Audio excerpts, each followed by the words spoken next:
किताबी है। मैं इस बजट को अमीरों के लिए पेश किया गया बजट कहूंगा। इसमें गरीबों के लिए कुछ है ही नहीं। नौकरी मांगने वाले नौजवानों पर लाठियां बरसाने वालों, आपने इस बजट में युवाओं को क्या दिया? आपने पुरानी पेंशन बहाली की मांग करने वालों को क्या दिया? सालों से अपने लिए छत तलाश रहे लोगों को आपने इस बजट में क्या दिया? और फिर आपको पूरी उम्मीद है कि पूरा देश आपके इस पेश किए गए बजट पे लहालोट हो जाए, तालियां पीटे, मंगल गान गाए। कैसे संभव है? मैं सदन में खड़ा होकर के इस बजट पे चर्चा करते हुए कहना चाहता हूं कि इस बजट में फुटपाथ पर रहने वाले, छप्परों में रहने वाले, झुग्गियों में रहने वालों के लिए क्या है, उनके लिए क्या है? जो प्रधानमंत्री के किए गए वायदों की बाट जोह रहे हैं। हर साल फरवरी की खूबसूरत सुबह और सजी हुई संसद से बरसते हुए झूठे वायदों की जवाबदेही कौन तय करेगा?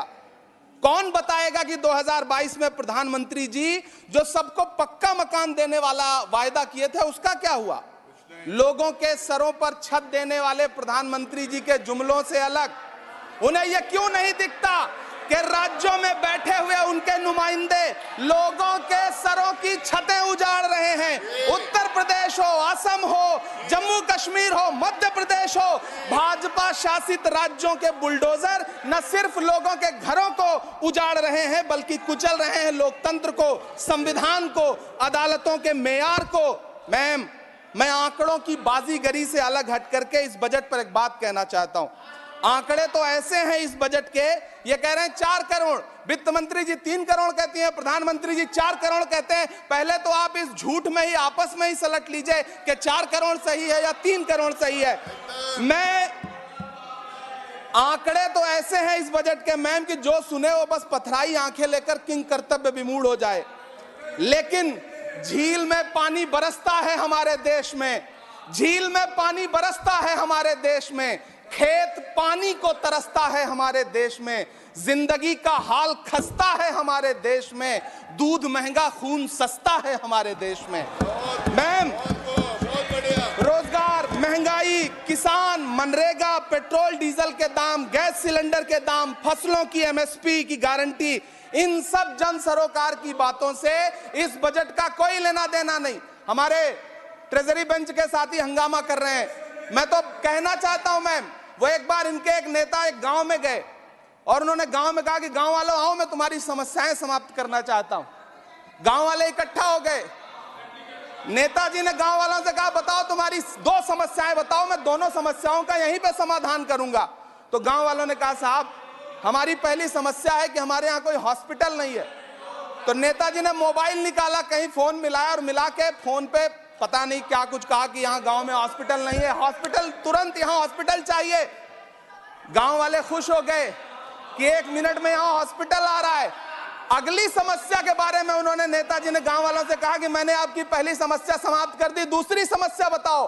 तो गांव वालों ने कहा साहब इस गांव में कोई भी मोबाइल का नेटवर्क ही नहीं है।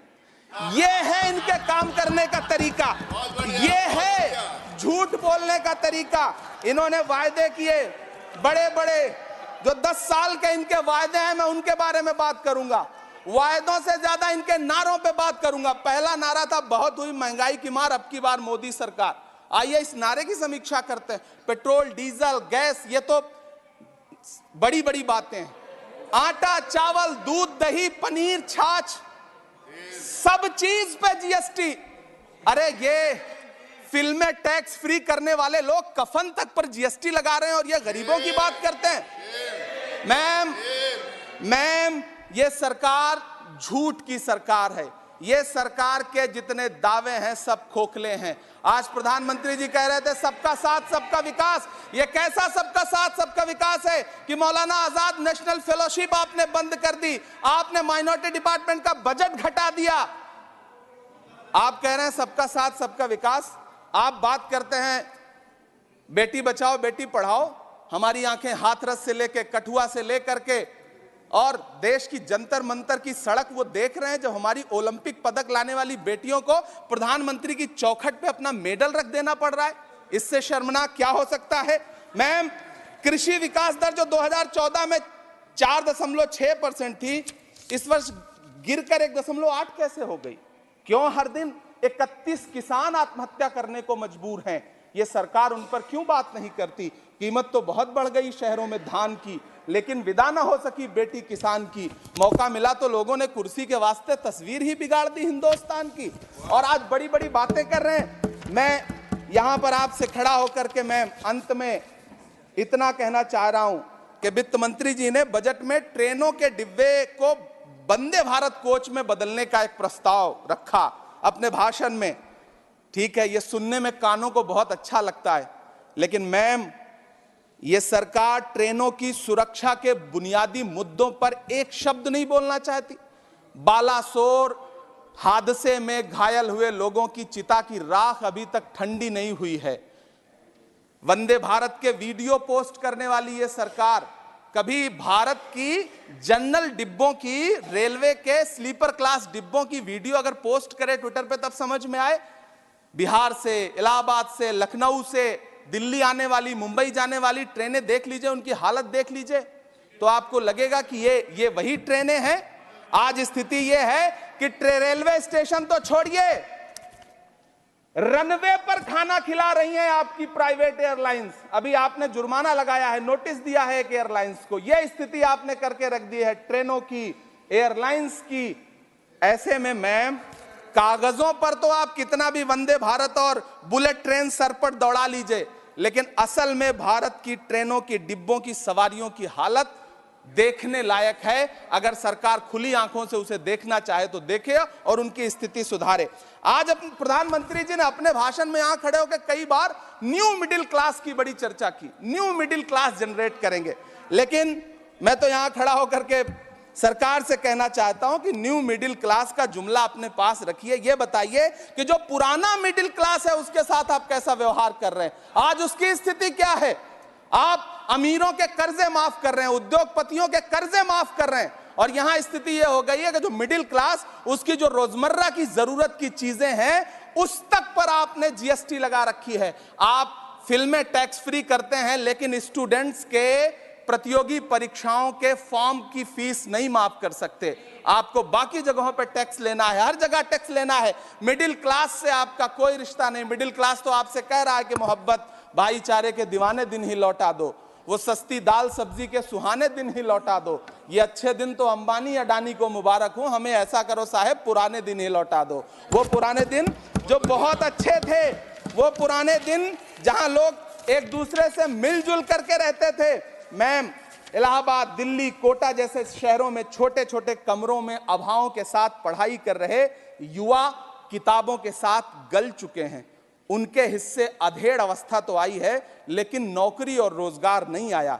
हर साल 2 करोड़ नौकरियां देने का दावा करने वाली ये सरकार 10 साल में युवाओं को नौकरियां नहीं दे पा रही है। 20 करोड़ नौकरियों का बोझ है इस सरकार के कंधे पर, और 2024 में देश देखेगा कि उन्हीं 20 करोड़ नौकरियों के बोझ तले दबकर बैठ जाएगी ये सरकार। ये देश देखेगा, क्योंकि जिस ओर जवानी चलती है उस ओर जमाना चलता है। देश का युवा नाराज है, देश का युवा गुस्से में है।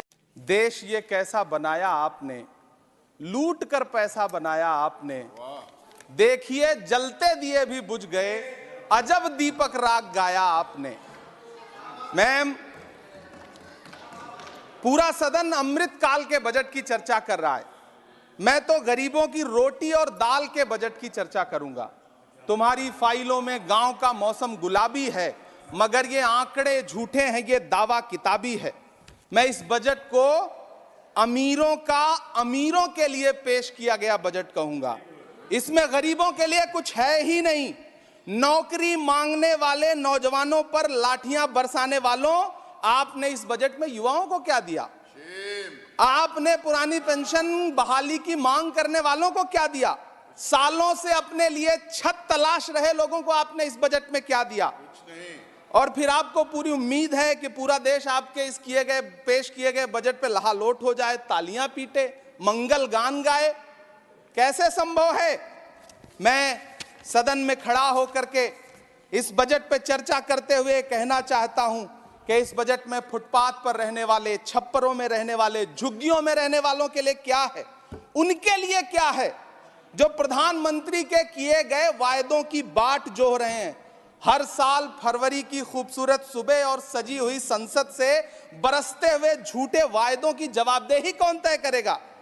कौन बताएगा कि 2022 में प्रधानमंत्री जी जो सबको पक्का मकान देने वाला वायदा किए थे उसका क्या हुआ? लोगों के सरों पर छत देने वाले प्रधानमंत्री जी के जुमलों से अलग उन्हें यह क्यों नहीं दिखता कि राज्यों में बैठे हुए उनके नुमाइंदे लोगों के सरों की छतें उजाड़ रहे हैं? उत्तर प्रदेश हो, असम हो,